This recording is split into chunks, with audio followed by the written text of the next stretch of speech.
Assalamualaikum warahmatullahi wabarakatuh. Saya Muhammad Zainul Furqon dari Prodi PGMI Fakultas Ilmu Tarbiyah dan Keguruan. Di sini saya akan menjelaskan terkait sosialisasi prokes 5M dan pentingnya vaksinasi. Pandemi COVID-19 di Indonesia belum juga reda. Pertambahan kasus terpaparnya COVID-19 semakin naik tiap harinya. Terjadi gelombang kedua infeksi virus COVID-19 di Cina dan India menjadi pembelajaran untuk negara kita dalam memperketat protokol kesehatan 5M. Upaya untuk mengalahkan penyebaran dan penularan COVID-19 di dunia tidak mudah, namun beragam upaya terus dilakukan para ahli dan penduduk global demi mengakhiri ancaman virus corona yang terus menyerang bertubi-tubi di beberapa negara, termasuk negara Indonesia. Pemerintah membuat pedoman dan protokol kesehatan untuk menghadapi COVID-19 dan konsisten menjaga kesehatan imun dan iman. Gerakan 3M, memakai masker, menjaga jarak, dan mencuci tangan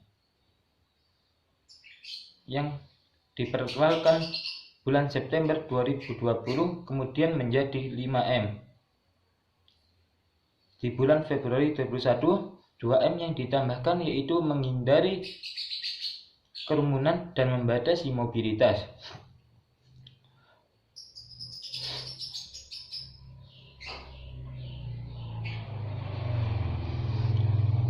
Digencarkan dalam upaya memutus rantai penularan COVID-19, pembentukan Satgas Jogodonggo di tingkat RW dan Satgas COVID-19 di tingkat kelurahan, kecamatan, dan kota dalam upaya pemantauan protokol kesehatan di masyarakat, serta keterlibatan lintas sektor dalam penegakan protokol kesehatan di lingkup kerjanya masing-masing.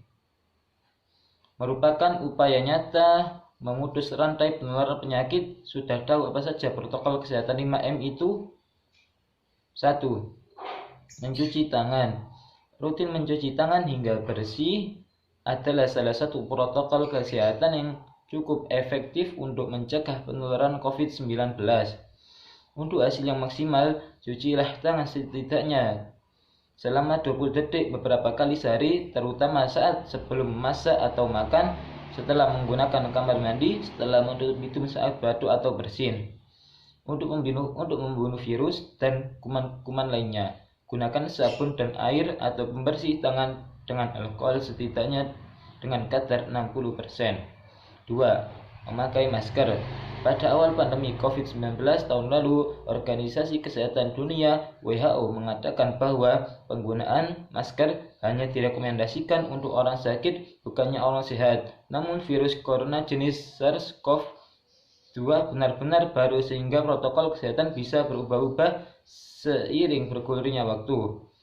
Beberapa waktu selang kebijakan WHO di atas, WHO akhirnya mengeluarkan imbauan agar semua orang, baik yang sehat atau sakit, agar selalu menggunakan masker saat beraktivitas di luar rumah.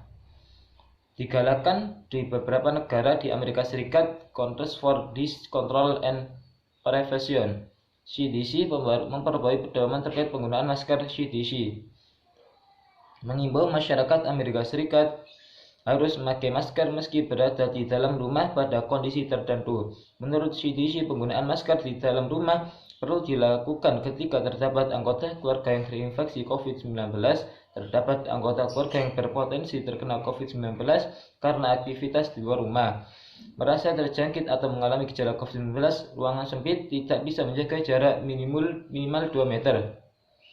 3. Menjaga jarak. Protokol kesehatan lainnya yang perlu dipatuhi dalam menjaga jarak. Protokol kesehatan ini dimuat dalam keputusan Menteri Kesehatan Republik Indonesia dalam protokol kesehatan bagi masyarakat di tempat dan fasilitas umum dalam rangka pencegahan dan pengendalian COVID-19.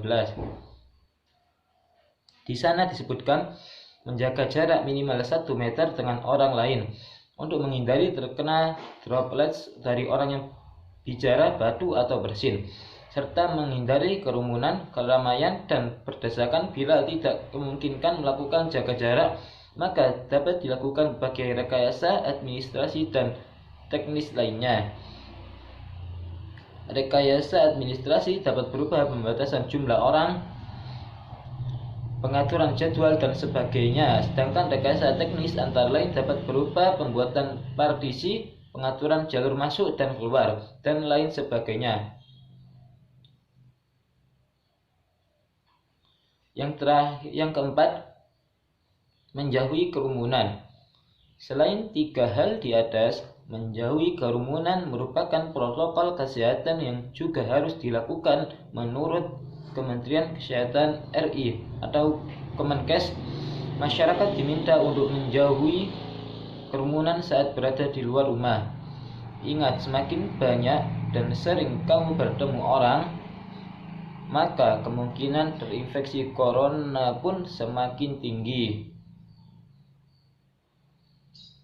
Oleh sebab itu, hindari tempat keramaian, terutama bila sedang sakit atau berusia di atas 60 tahun atau lansia. Menurut riset, lansia dan pengidap penyakit kronis memiliki risiko yang lebih tinggi terserang virus corona. Yang terakhir, nomor 5, mengurangi mobilitas. Virus corona penyebab COVID-19 bisa berada di mana saja. Jadi semakin banyak dirimu menghabiskan waktu di luar rumah, maka semakin tinggi pula terpapar virus jahat ini. Oleh sebab itu, bila tidak ada keperluan yang mendesak, tetaplah berada di rumah. Menurut Kemenkes, meski sehat dan tidak ada gejala penyakit, belum tentu dirimu pulang ke rumah dengan keadaan yang masih sama. Pasalnya, virus corona masih dapat menyebar dan menginfeksi seseorang dengan cepat. Selain itu, diharapkan seluruh masyarakat ikut mendukung program vaksinasi dengan mengikuti vaksinasi yang ada. Vaksinasi berfungsi menciptakan imunitas tubuh sehingga mampu melawan infeksi virus penyebab COVID-19. Dengan imunitas yang terbentuk, maka seorang tidak akan jatuh pada kesakitan yang parah dan pada gilirannya menurunkan angka kematian. Vaksin adalah produk biologi yang berisi antigen yang bila diberikan kepada seorang akan menimbulkan kekebalan atau imunitas aktif terhadap penyakit tertentu. Umumnya vaksin mengandung zat yang mewakili kuman penyebab penyakit, yaitu kuman yang dilemahkan. Alasan mengapa vaksinasi COVID-19 sangat penting: sejak vaksin COVID-19 tiba di Indonesia, tidak sedikit masyarakat yang belum setuju akan anjuran pemerintah untuk menjalani vaksinasi COVID-19. Padahal pemberian vaksin ini sangatlah penting, bukan hanya untuk melindungi masyarakat dari COVID-19, tetapi juga memulihkan kondisi sosial dan ekonomi negara yang terkena dampak pandemi.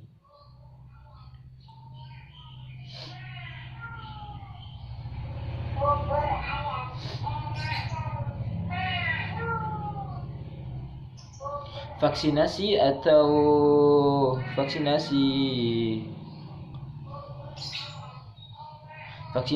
imunisasi bertujuan untuk membuat sistem kekebalan tubuh seorang mampu mengenali dan dengan cepat melawan bakteri atau virus penyebab infeksi. Tujuan yang ingin dicapai dengan pemberian vaksin COVID-19 adalah menurunnya angka kesakitan dan angka kematian akibat virus ini. Meskipun tidak 100% bisa melindungi seseorang dari infeksi virus corona, vaksin ini dapat memperkecil kemungkinan terjadinya gejala berat dan komplikasi akibat COVID-19.